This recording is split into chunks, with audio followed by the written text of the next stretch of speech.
Hi, welcome back to the Personality Hacker Podcast. My name is Joel Mark Witt. And I'm Antonia Dodge.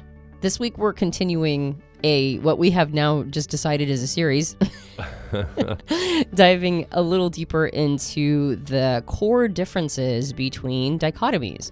Now, we usually go a little further into the area of cognitive functions, which are the 8 Jungian functions that talk about how we use these dichotomies in a variety of ways. But we're going to stay a little bit more sort of at the surface level and talk just about those dichotomy splits. Now, last week we talked about introversion and extroversion. That was spurred on by a tweet of a person going, or maybe it was a question somewhere that, it was definitely a tweet where the person asserted something about extroverts not being creative. And I was like, what? That doesn't make any sense and it needs to be answered, sir.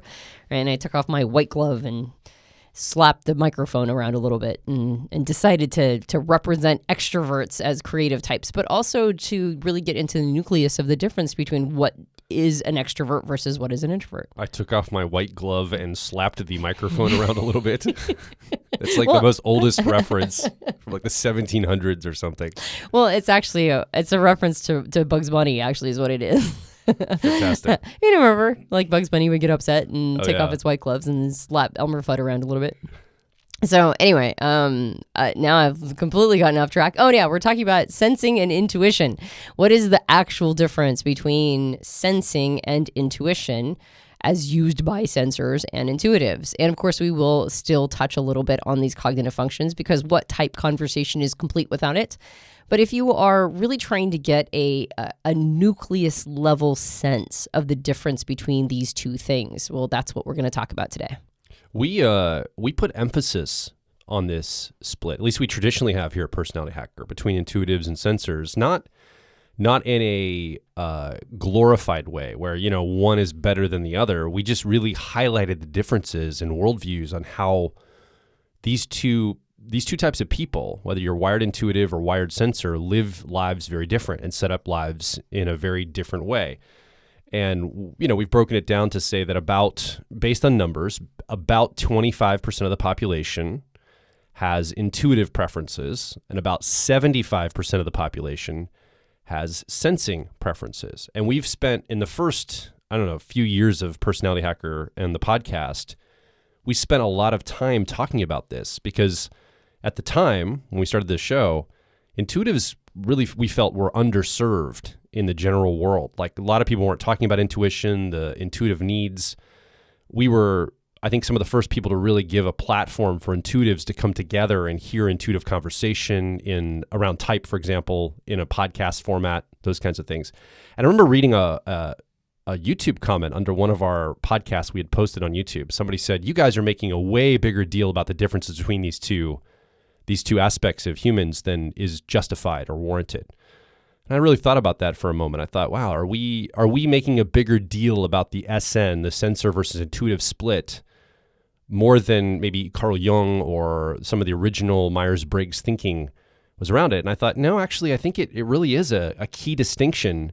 A lot of extrovert-introvert conversation is out there, or thinker-feeler, or judger-perceiver. Again, back in the day I'm talking about.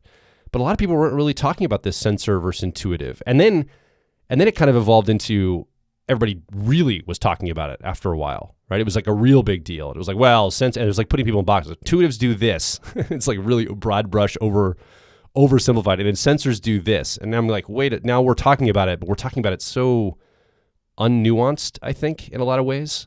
Yeah, well, and there was also a lot of sensor bashing during that time period too. And I think... Not by us. I don't think we did it. No, well, we might have been a little guilt by association because we did serve intuitive so much. It might have seemed like we didn't think that sensors were worth talking to or about. But that was just because in the early days, part of our early purpose or mission was to serve intuitives, which, like you mentioned, Joel, we thought were underserved. But at this point, to be completely frank, most of the people who were into type content at that time were intuitive, or at least they thought they were intuitive. And so intuitives still make up the biggest part of our audience. And I would say probably of most type content. That said, there's also more and more sensor types becoming interested in type content. And now I'm realizing a lot of the people who thought they were intuitives were actually probably sensors themselves. Yeah. Well, I remember this one moment about 4 or 5 years ago. We'd started to talk about intuition. Like, well, we all have intuition. We all have sensing. It's how much of it, what's the quality or quantitative nature, the percentage of it, right? So a sensor clearly has intuitive in the backseat of their car model or lower down in the stack. And so we started to think in terms of like, well, this person's got, heavy intuition, or they got a little peppering or seasoning of intuition. And I was starting to think of it almost in like where the intuitive, like I didn't want to exclude anyone. I didn't want to get so dichotomous to exclude anyone. So I was like, well, we're all kind of intuitive. And there's intuitive ones, maybe dominant intuitives, intuitive twos, which have like a co-pilot or auxiliary intuition. But then there's the intuitive threes. There's the tertiary or 10-year-old, and maybe intuitive fours, their inferior 3-year-old is intuition. And I remember you looked at me one time, Antonia, and you said that robs us of the dichotomous nature of being a sensor or being an intuitive. Yes, we all have these things, but there is still a binodal element to this. You are going to lean one way or the other. And so we had some conversation around that, and it really made me realize that accommodating too much of the nuances of this actually loses the dichotomous nature that we either have preferences toward being a sensor, or we have preferences toward being an intuitive, and that really does shape our lives. So I've kind of come full circle back to seeing the dichotomy as very important. It's not the whole picture. It doesn't speak to everything. It doesn't mean that I don't have some sensing in me as an intuitive, or a sensor doesn't have intuition in them, but there is a significant split, I think, between sensors and intuitives and the worldview we move through, reality with. Yeah, I do think that there is a big difference. That said, the hero's journey, right? When you leave home and then come back and you're changed, but it's like, but you're back home. I think that version for me is understanding that there is a distinctive difference when you have intuitive versus sensory preferences, but then being able to weave in all of those nuances that you mentioned as well. Yeah. Which is that, if you're an intuitive raised in a sensory household, that's going to color your experience. You're going to probably pick up a lot of abilities to speak sensory language. And I would argue the opposite happens as well. We have plenty of sensors that are in our community. Lots of sensors who come to, say, profiler training, which is, this is a big course. It's something that's a super deep dive. It culminates in a 5-day live event. It's like there's a lot of resource and time and energy that goes into it. And yet we have quite a few sensors that come to that because they want to learn it. They want to learn the system. They want to learn more about themselves and the people in their lives. And almost every single one I've talked to has had a lot of intuitives in their life growing up. And so a sensor that has a lot of intuitives around them, that will also color how they show up. It will encourage them to be more interested in intuitive things, just like an intuitive raised in a sensory household might have more interest in sensory things. But then let's get into the nuts and bolts. What are the actual distinctions or differences, a nucleus level difference between sensors and intuitives, or sensing and intuition? A quick side note, just in case you're brand new to this, and this is the first thing you've heard around type, we use N to stand for intuitive, because the first letter intuitive would be I, and we already used it for introvert. So the reason why N stands for intuitive is because the second letter is a distinction letter when you're having a 4-letter code. You don't want to use I twice. Right. Just want to make that quick note for somebody that might be new. Yeah. Well, unless you're into, socionics, and then you use all sorts of letters all over the place. All sorts of weird upper and lowercase letters. Not to throw shade at the socionics group, but they do repetitive letters. That said, what is the nucleus level of the difference between these two? And I would say that at the center of it all is a desire to understand either through experience or a desire to understand through conceptualization. So do you prefer to have direct experience around something in order to really absorb what it means, absorb the information, be able to build skill, to understand the world around you? Do you require a direct experience with it, or somebody to have had direct experience with it? Or do you have a preference for conceptualization, for understanding this thing inside of yourself, or possibly through talking about it with other people, like a conceptual conversation. If you're a person who wants that experiential aspect of it, you have a more sensory preference to how you engage with information or you perceive your world. And if you prefer to conceptualize it, then you have intuitive preferences. Your preference is to get out of experience as quickly as possible and into concept as quickly as possible. And the other side for sensors would be to get out of the conceptual as quickly as possible and into the experience as quickly as possible. Now, of course, there are different flavors to this. When you start to weave in cognitive functions for sensory preferences, there's an extroverted sensing component, which is the cognitive function. We call it sensation.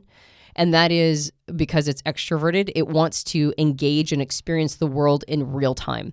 It wants a direct interaction with it. So SPs and then also NJs, right, lower down in their cognitive function stack, or what we call the car model backseat. NJs would also have a preference for this when they're using their sensing.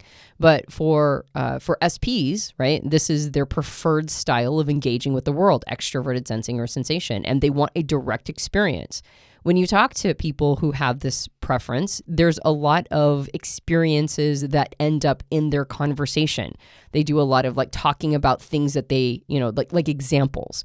Whenever I talk to somebody and they give me like 20 examples of something, hey, can you give me an example of that? And then they've got just a bunch of ready-made examples. I'm probably talking to somebody who appreciates and enjoys the extroverted sensing style of sensing. And it's because that's how they learn, through examples, through experiences that they've had, and they can pull on those experiences to be able to relay them. The other style of sensing is introverted sensing. We call it memory. And that is a preference to have had an experience and then be able to ruminate on it and understand its meaning in post. So it's a reliance, or maybe just a higher sense of trust in something that has been experienced and then considered in post. And so this would be for SJs, and then NPs also, a little further down the stack, would use this sensing function. But primarily it's for SJs, right? For people who use introverted sensing or memory as their driver or co-pilot. And sometimes they don't have to have had the direct experience themselves, but they need someone to have.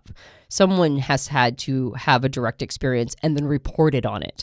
This is why SJs tend to rely on expert opinion and expert testimony in whatever that is, right? It doesn't have to be a court case, but people who have gone through these experiences themselves gathered this information and are now relaying it. And because everybody, SJs know that everybody has the cost of specialization. We can only experience so many things. And so if you have had an experience and then you've had the benefit to ruminate on it, understand its meaning, call all the relevant information, and then, package it maybe in content of some sort, then that's reliable information. But it's really, the nucleus is about the experience, whether it's yours or someone else's. So sensing is really about experiencing life.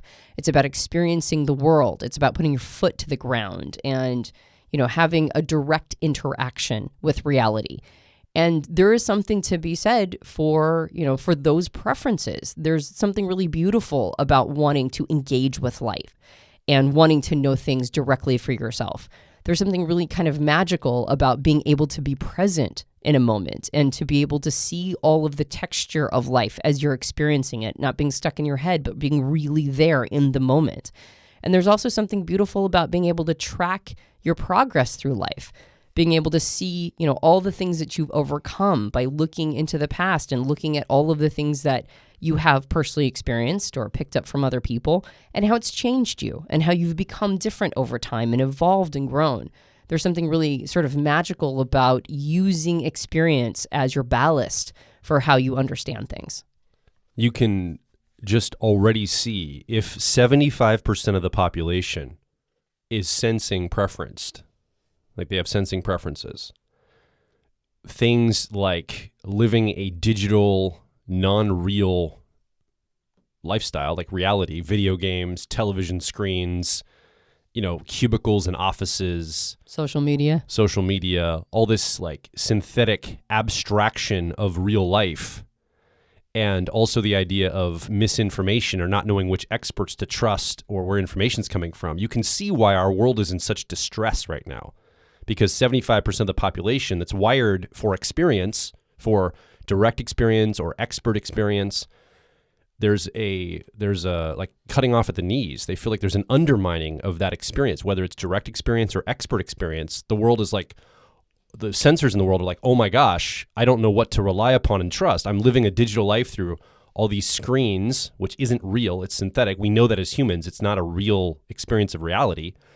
And also, we can't trust information. So it creates so much chaos, I think. And the world is changing so fast. The rules are shifting socially, and technology is growing so fast, and information is moving so quickly. It's hard to know what's real and what's not real. And I think it creates this uncertainty for sensing, I think for everybody, but especially people that have sensing preferences, because what's the reliable thing that I can lean into? I don't know anymore. I'm on shifting sand, I think, metaphorically. If you're a sensor, it probably feels very unstable and confusing and a little bit frightening as you move through the world. Yeah, so we have a theory that the further down you go, the cognitive function stack, or you get into the backseat of the car model with cognitive functions, that you have less and less certainty in each of those positions. By the time you get to a place where you have to rely on almost an entirely digital world to be able to form your paradigm, worldview, and opinions, and that entirely digital world does not allow you to have direct experience, but you're supposed to somehow figure it all out, you can see how that's a place of extraordinary uncertainty for people. And uncertainty is, for most people, uncertainty is one of the worst feelings they can feel, right? We're always seeking a sense of certainty, that we know what's going on and that we have good information to be able to make our choices. So it is definitely in the past. You know, what's kind of funny, you mentioned this at the beginning of the podcast. We thought that the world was more designed for sensors and intuitives were an underserved market. But at this point, I almost feel like the roles are reversed. Yeah. That this is a more intuitive world, and sensors are the ones who are trying to figure out how to navigate a world that changes really, honestly, too quickly. It changes in a way that doesn't always serve us. And it's hard to set limitations on ourselves.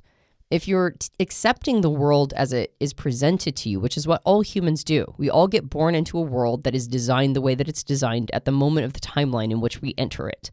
And we don't really do a lot of questioning of our world. That's one of the things about humans being like infinitely adaptable, is that we just go, oh, okay, this is reality. This is how it works. But that doesn't mean that reality is necessarily set up to, to speak to our preferences directly, to accommodate the way that we're personally wired.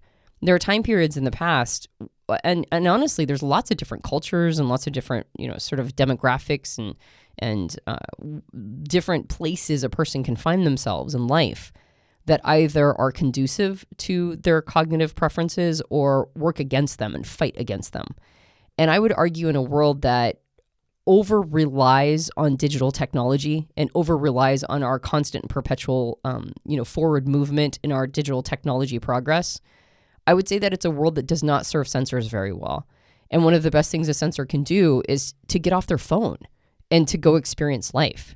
Now, in the past, the way that we've described certain styles of intuition, we've talked about how it loves travel, it loves novelty, it loves new things. And I think that there is a component to that, which we'll talk about with the intuition in just a moment. There is definitely a component to that needs to be honored for intuitives.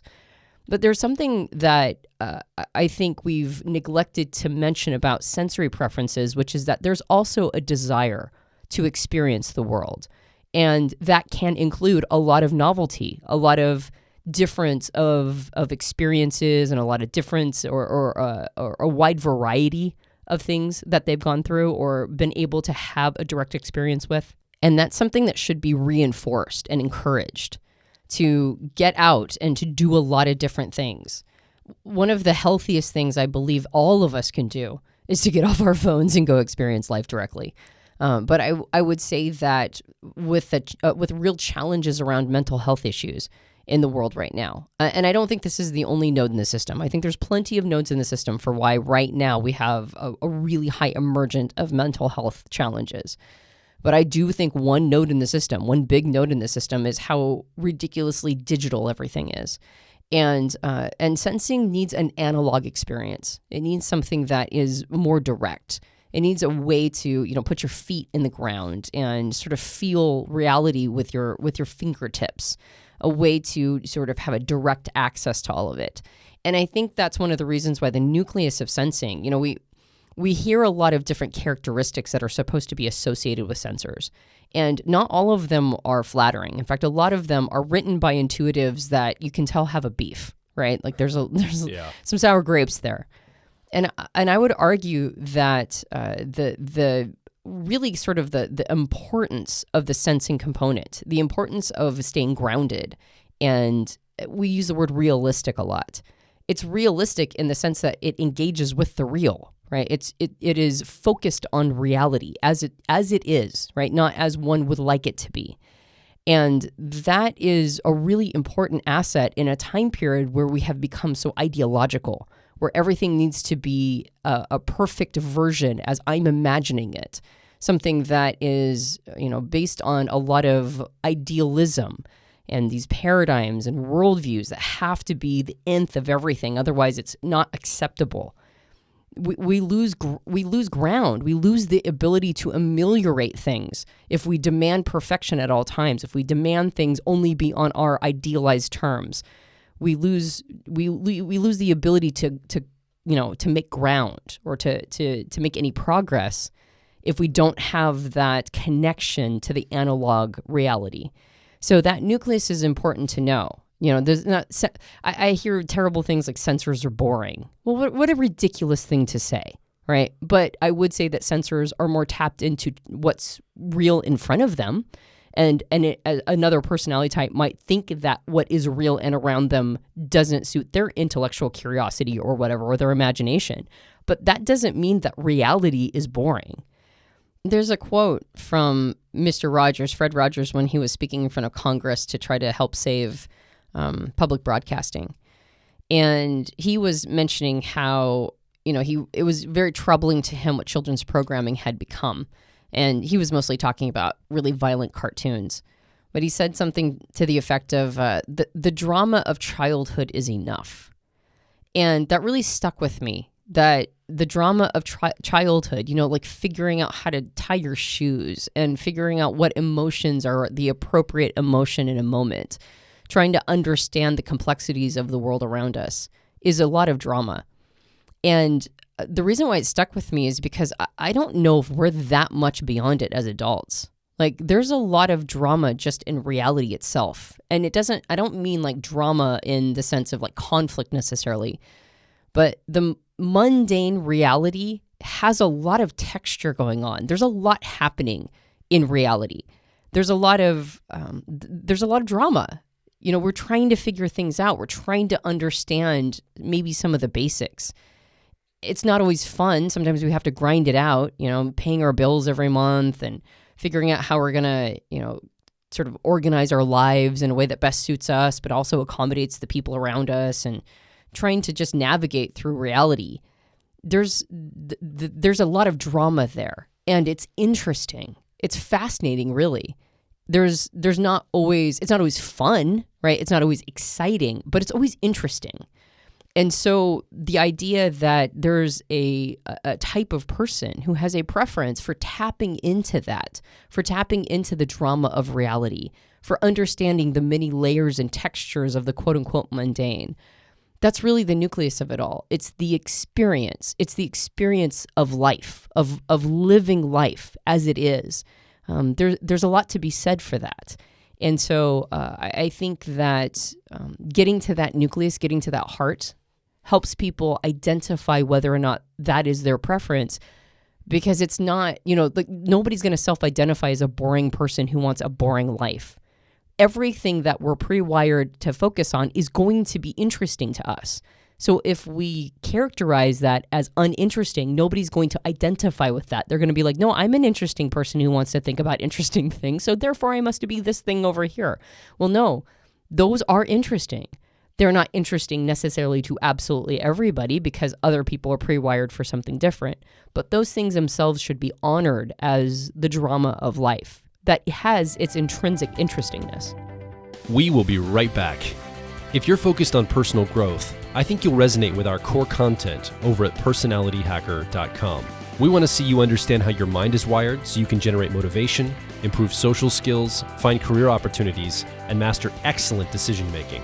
But a quick warning, we are advice and action focused in all of our articles, podcasts, and videos. This means that we attract people who like to be challenged to become excellent, to take action, to put in the work to optimize themselves, not simply just gather more information. If you are committed to personal growth and ready to radically find your inner truth, then come over and be a part of our growing community of like minds at Personality Hacker. Now back to the show. We're talking about sensor versus intuitive split as a dichotomy. And we're talking about it through the lens of sensor preferences. People that have sensing as a preference in their personality, it's okay to be grounded. It's okay to be part of reality. I would say it works for the intuitives as well. I think that all of us need a more sense of a grounded, real experience. I'm reminded by, I think it's Desmond Morris wrote The Human Zoo. And he talks about we are, as human animals, we're the only species that at night we lock ourselves in our own cages, i.e. houses, and let ourselves out in the morning into the wild world. But we go and lock ourselves into our little cages every night as humans. And it's just such a weird thing to do, right? We go and lock ourselves in our own little homes. It's so synthetic. It's not natural. It's so digitized. It's so abstract. We have synthetic lights that keep us up late at night. We don't live with the rhythm of the world at all anymore. And that's everybody. That's sensors and intuitives. Like all of us live such a digital synthetic life, and it's getting more so. I mean, wait till the metaverse hits. Wait till we're going to have this choice in front of us to stay in the real world or to enter this new digital reality that's coming for us. And I would argue that most people are going to choose the digital reality. It's going to be easier. You're going to have it, amplitude's going to be high. You won't have as much suffering or pain you have to deal with. Reality will seem boring in comparison. It'll seem traumatic in comparison.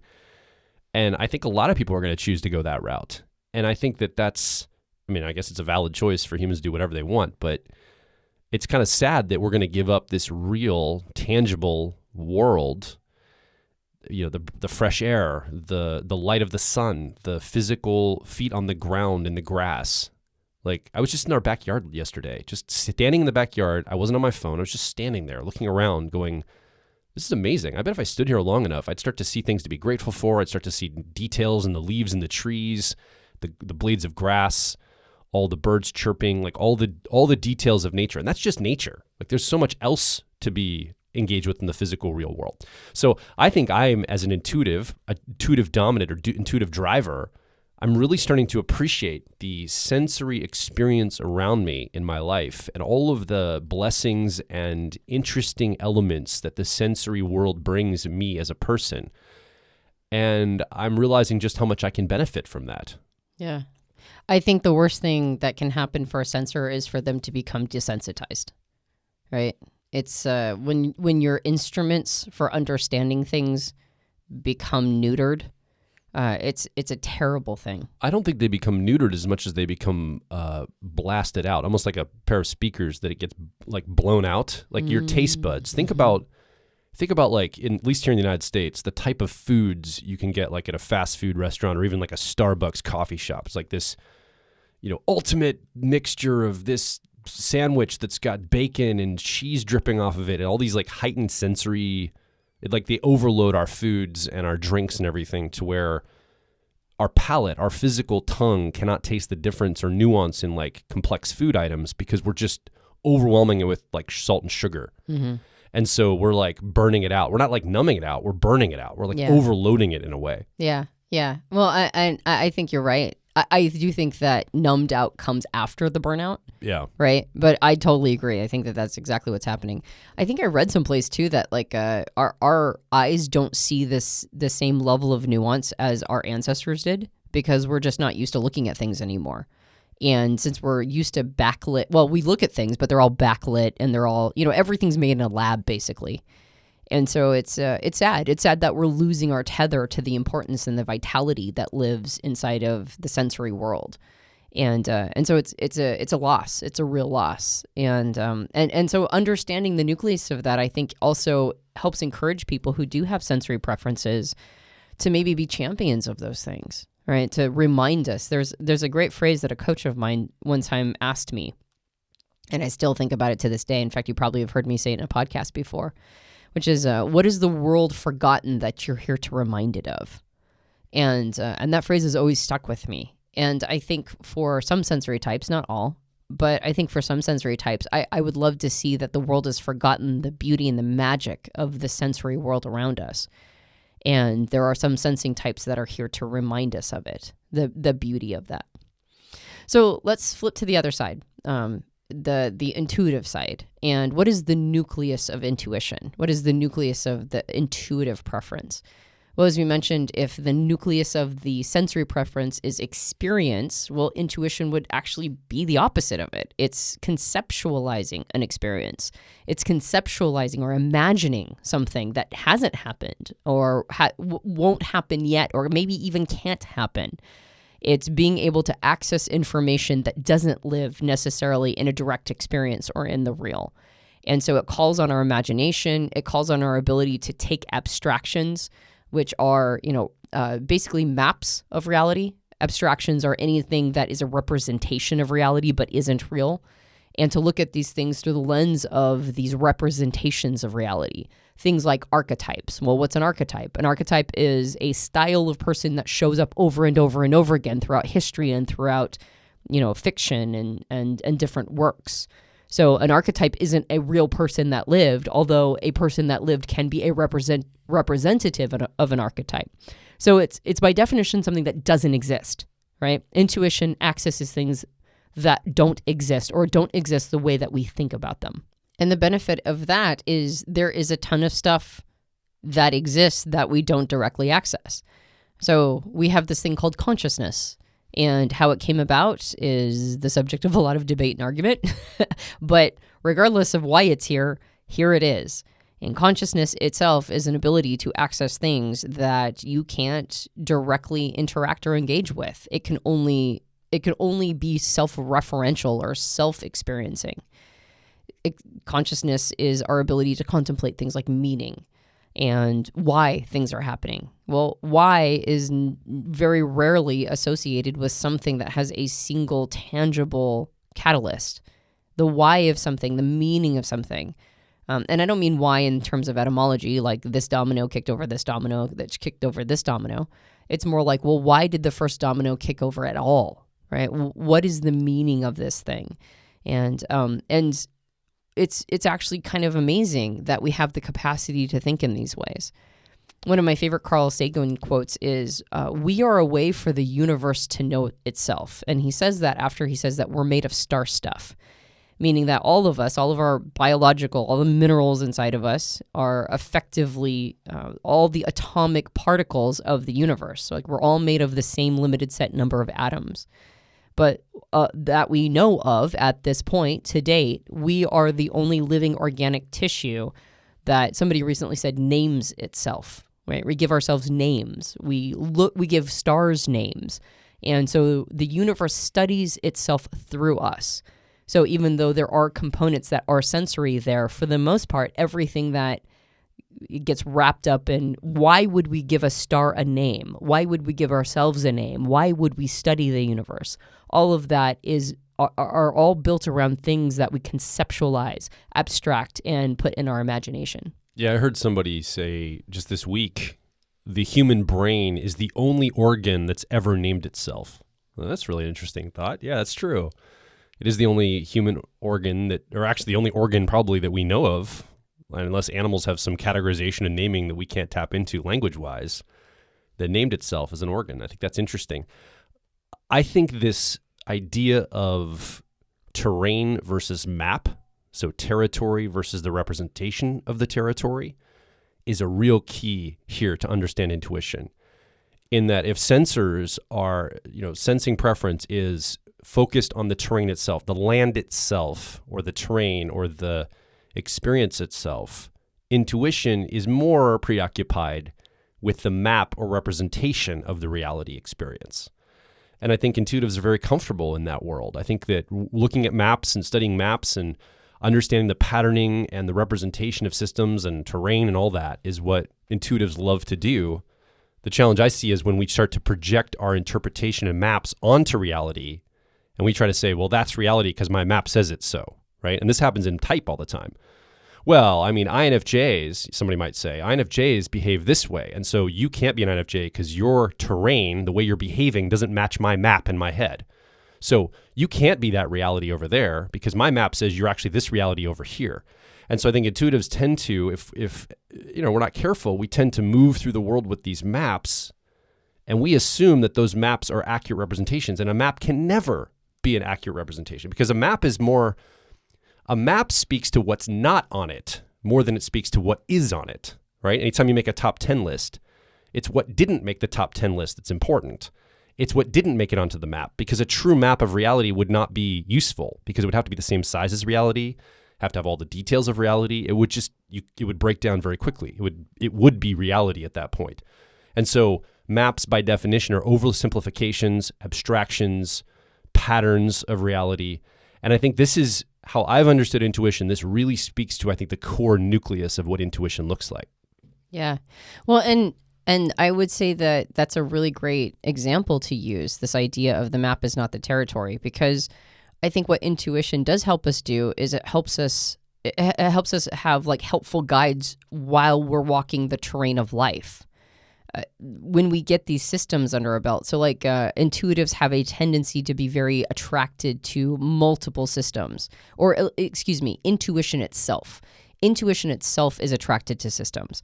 Systems that are abstractions, things like Myers-Briggs or any other personality type system would be a great example of this. But it's a way to sort of understand something that is too complex to take in all on its own. The human mind cannot be directly experienced from front to back in the course of a lifetime. There's just too much to explore and too little life, unfortunately, which means that we get we always have something new waiting for us while we're alive. And then there's something a little sad about dying before we can do the full exploration. But it doesn't matter either direction, whether or not it's a joy or a sadness, which it's a little of both, I would argue. What these systems do, what these tools do, is they allow us to organize the information that we're seeing very quickly. And so these maps, these systems that help us organize information and understand something that is too complex to really take in in one moment, it helps us organize this information so we can at least have some sense of interface with it, some sense of engagement with it. And it does it through oversimplification. Like this idea, it's so funny when people, I'm not going to go on a full rant about type, but whenever anybody's like, type puts people in boxes, and it's like, no, type helps you understand the box you've put yourself in, right? Because most of us have done that. And so it just lets us know, no, this is the box that you're in, and you can actually get out if you want to. It's just a map. It's not the territory. And I would argue that intuition is constantly seeking more of that. It's always trying to find something that is a guide to the complexity of reality. So intuitives tend to like those kinds of conversations. They tend to like anything that gives them more and more access points to be able to understand the depth of something that can't be understood on its own merit because it's too much. And then intuitives have a tendency to gather more and more and more of these. Now, I'm not saying all intuitives will be into type. Obviously, that's not the case. And I'm not obviously disqualifying sensors from being into these kinds of systems because, as we talked about, we all have a little bit of both things. Just like you and I, Joel, are right, in this podcast talking about how great sensory stuff is. And it's probably because of our age. And we're like, it's the key to the whole operation. It's the whole enchilada, guys. Like, make sure you tap into your sensing part. And as if this is some sort of, incredible insight. And everybody else is like, yeah, that's how it works. But for us, we're like, but this is our 3-year-old baby. And we're just like, this is cool stuff. And we should all think that it's awesome. There are sensing types that feel that way about intuition. They start going, oh my gosh, this is a key, right? This is the key to the whole operation. This is the whole enchilada, guys. Get into these kinds of systems because they'll help you understand so much more. And that's why it's such a benefit to be able to access both sides. But of course, we're talking about dichotomy level preferences. So all other things being equal, a sensor will still want the direct experience, whereas an intuitive will want the representation of reality first to be able to understand the reality that is much harder for an intuitive person or somebody with intuitive preferences to be able to take in as much as they'd like. At the risk of completely distracting the informational nature of how we're delivering information, I just wanted to offer this and maybe have a quick convo about it because I think it's interesting. This is a little bit of an intuitive, speculative question that I'm going to ask. I was watching somebody take a photograph the other day. It was around dusk. It was really getting dark outside. And my eyes were having trouble seeing any detail in shadows and people's faces. And I saw someone take out their phone, and I looked at the phone screen, and the representation on the phone screen, the detail of the shadows and the person's face, I was almost like I wasn't looking at the same scene on the phone's representation that I was looking at in reality. In other words, the sensory detail in the representation of the map, the photo this person was ready to take on their phone, had greater detail and better lighting and it looked fantastic. I was like, that's not what reality looks like over there, what they're taking the picture of. Like, reality is more diminished. My eyes aren't seeing what this phone is seeing. This phone's representation technologically is way better. And I realized, like, what happens in a world when our representation of sensory things is actually, the digital representation is better. The fidelity is better than because I never assumed that would happen. I always thought, well, the human eye and the human's perception. And then I was thinking, well, it also doesn't just represent reality better. It robs even the sensor's intuition because, I have to use my intuition to fill in what that shadow might look like because I can't see it. But now with the phone augmenting the reality, I can see the detail. So it's interesting to see how it's representing reality in more detail and more nuance. And it's also removing my intuition's need. Like, I don't need it anymore. I don't need my intuition in that moment to see what's in that shadow or speculate. I don't need my imagination because the phone technologically augmented it and presented it to me, which is a really interesting thought in that will technology rob us of both of these sides? It robs us of the paying attention to the detail in a sensory way, but it's also robbing us of our intuitive speculation because it's pulling out so much more sensory detail as well. Okay, so now my brain is going two different directions, which is that is a very interesting question about where we're headed technologically and whether or not we're going to rob ourselves of both the texture of sensory input as well as the need to apply our own imagination and intuition to it.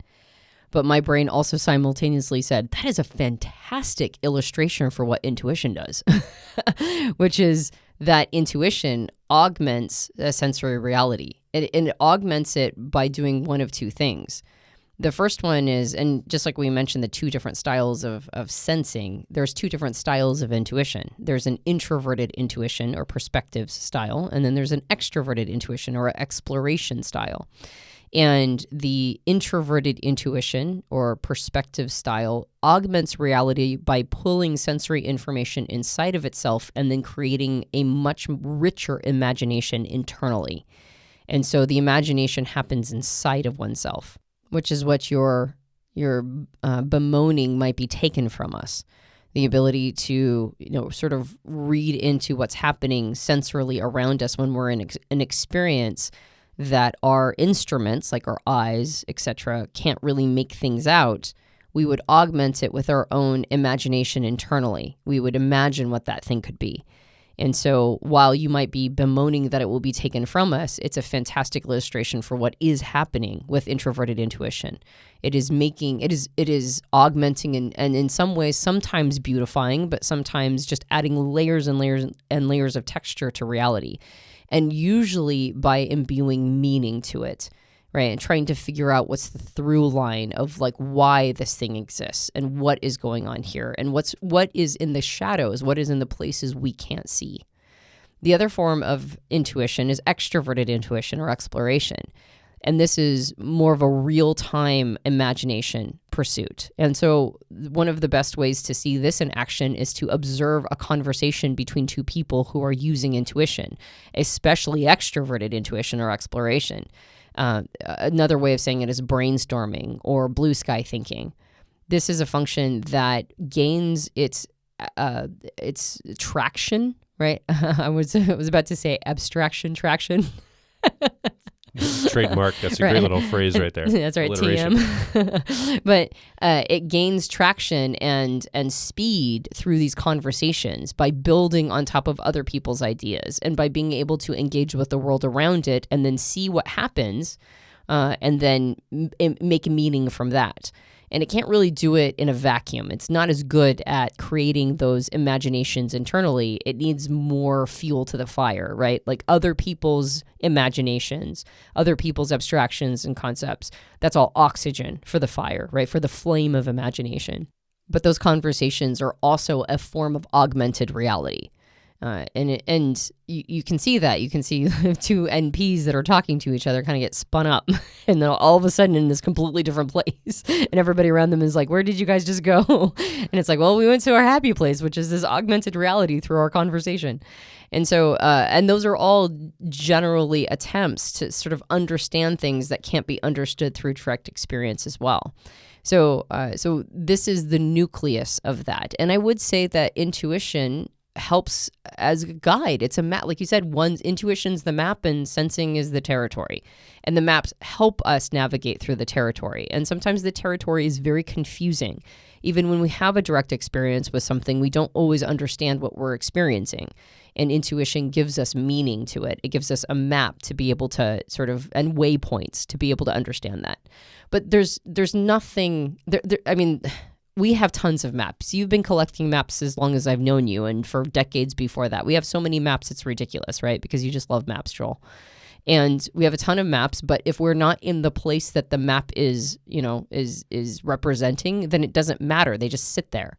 And so intuition in and of itself is a useless thing, right? If it doesn't have a way to navigate through the real world and through reality, there's no purpose for it. It just gathers dust. And so intuition without an application, intuition without a way to navigate through our lives and use it, right, to improve upon our understanding of reality and have direction and meaning, then it's useless. And so intuition requires a sensing experience to have any usefulness or effectiveness at all. And by the same token, sensing really gets sort of beautified by intuition, because it's not just a helter-skelter experience. It's not just going through reality and jumping from one thing to the next. It's understanding those experiences and being able to understand ourselves and create a connection to something maybe higher than ourselves. And to be able to see the implications of these things and what's going to happen if I keep going down this direction. What does my imagination tell me if I keep going down this road?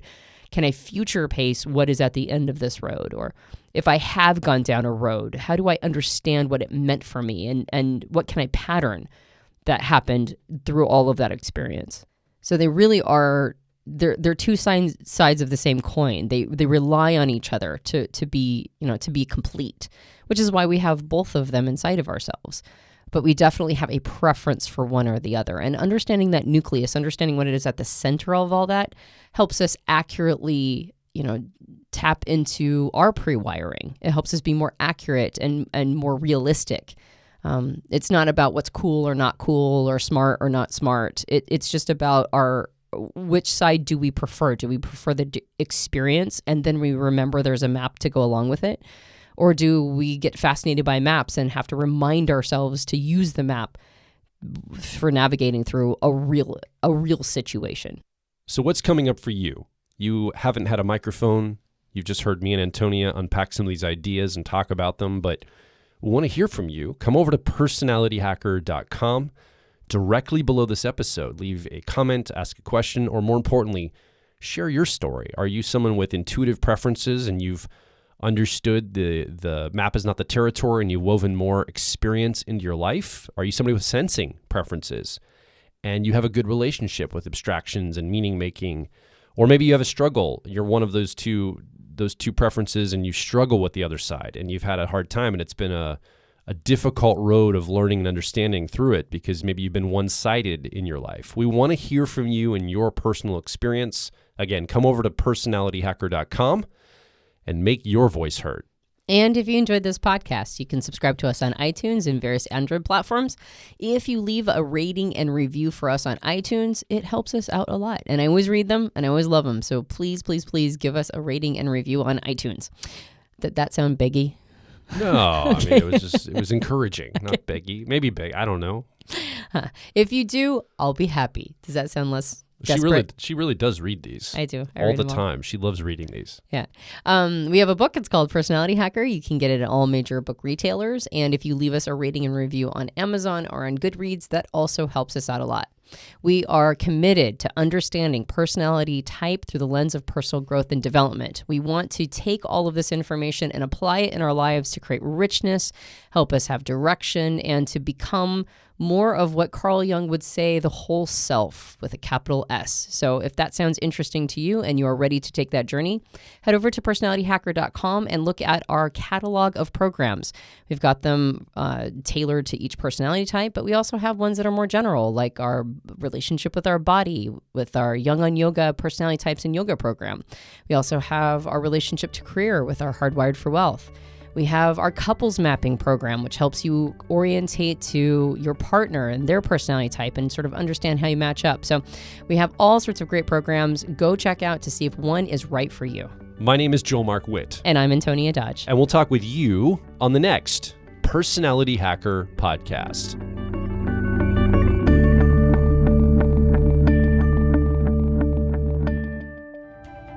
If you're focused on personal growth, I think you'll resonate with our core content over at personalityhacker.com. We want to see you understand how your mind is wired so you can generate motivation, improve social skills, find career opportunities, and master excellent decision making.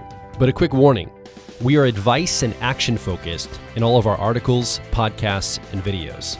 This means that we attract people who like to be challenged to become excellent, to take action, to put in the work to optimize themselves, not simply just gather more information.